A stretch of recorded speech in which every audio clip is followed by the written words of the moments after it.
Happy Saturday, everyone, and happy Memorial Day weekend to you. I hope you're being safe, and I hope you're observing the old social distancing right now if you happen to be with family or friends or somewhere else.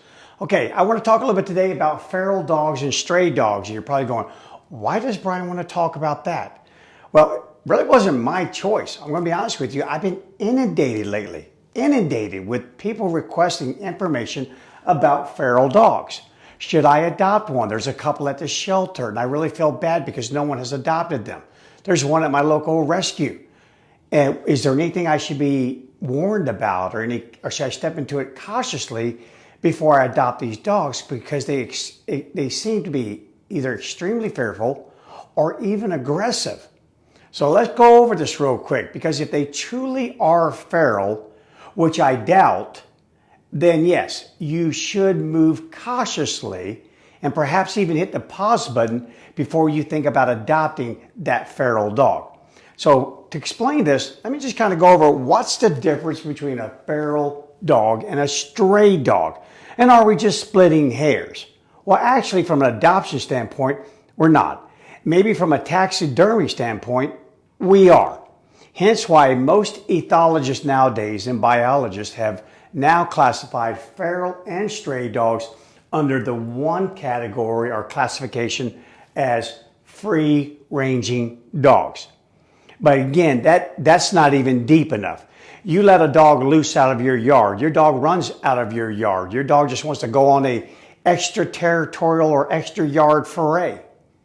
Well, by all literary sense, that's a free-ranging dog. But let's skip that for now and get back to what's really important here.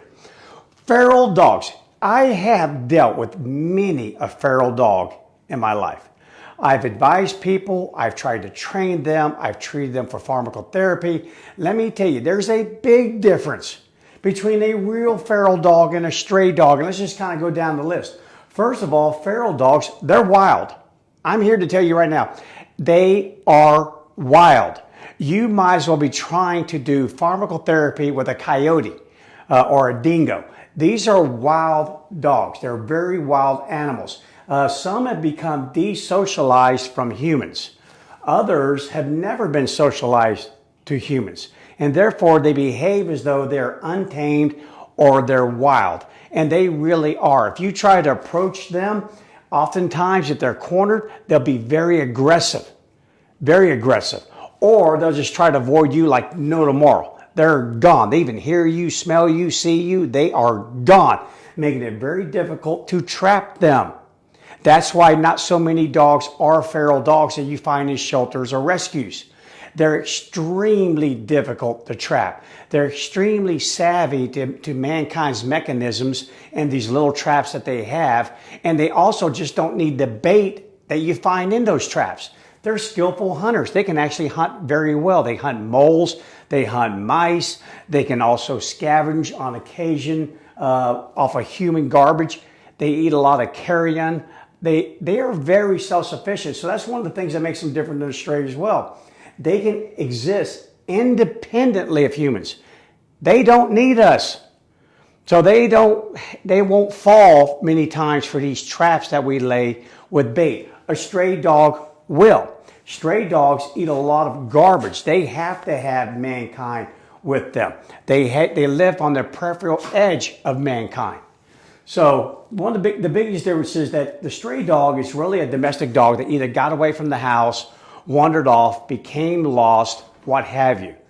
And now it doesn't know how to survive like a wild feral dog does. It'll do its best, but mostly you'll find it hanging around urban settings, dumpsters, trash cans, walking up to people on occasion, getting very close to them, looking for the handout. When you approach them, you can run the entire gamut. A stray dog may either run from you or it may approach you. It may hang around your backyard for over a week or two, and next thing you know, you're going, oh my gosh, I have to adopt it. It's been hanging around my yard. It picked me. Well, you just happen to have the yard that probably has the greatest food supply. So, not that you're not great. They probably did pick you. But they can run the entire gamut, everything from fearful to all the way to a casual approach by you. They can. But them, no. No, there is no casual approach with a feral dog. There's none. They're gone, or they will try to attack you. They exist independently. They do not. Without mankind around, they may be forced to become feral, because it is a process. But that's going to take a long time, and many of these dogs will perish long before they reach that state. And then lastly, feral dogs occupy vast ranges, home ranges, just like a wolf. I mean, vast ranges. They can occupy an entire outer edge of a city, an entire mega city. And they can be here at one point and over here at another point, over here at another point, or just leave it all together and go over about 2 states and occupy it. They're very good about moving with the ambient temperature, moving with the current food supply. Again, these are very savvy animals. They know how to survive. So all that being said, what happens when we do trap one? What happens when we do get our hands on a feral dog and you want to adopt it? Well, I've worked over 24 cases of these in my career, and never once, with all the science, all the chemicals available, all the patience available, never once did we ever achieve the same levels of adaptability, cohabitation with humans as we do with most stray dogs. We just don't.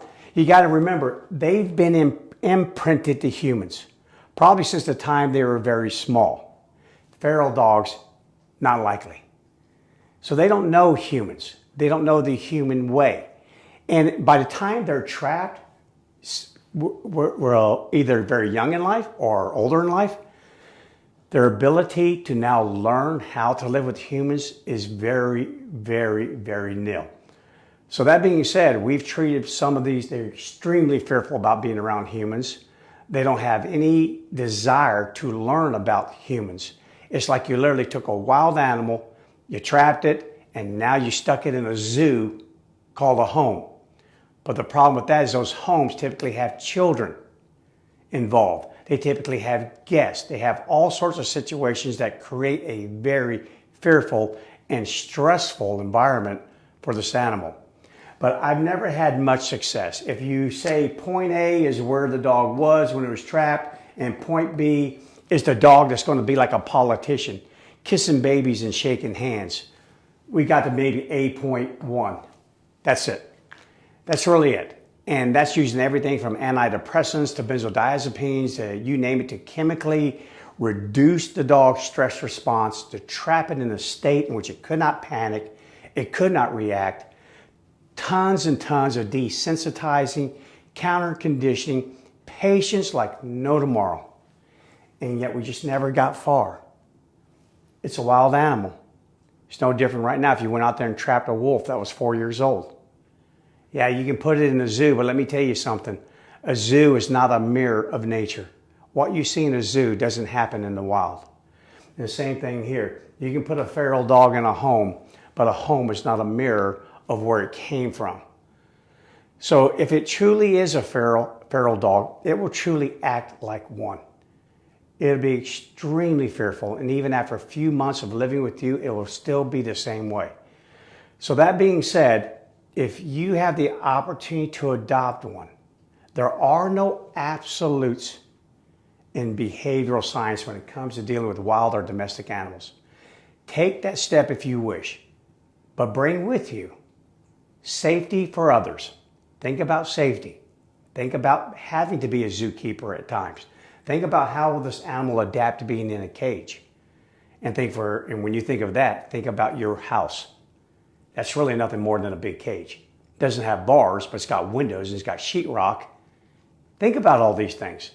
Some of these animals, honestly, if it wasn't for the fact that feral dogs do spread diseases, they do attack livestock, they do attack crops, they do cause a problem.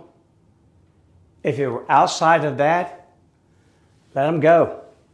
Let them run wild, let them run free. But again, we have to manage our country here. We got to keep our people safe. We got to keep our own pets safe, our livestock safe that we depend upon to eat, our crops safe, you name it. And these guys can cause a lot of damage, especially when they start packing up together, getting a big pack. So anyways, just some food for thought. If you're going to do it, again, I would go cautiously, and I would go with very realistic goals. Very realistic.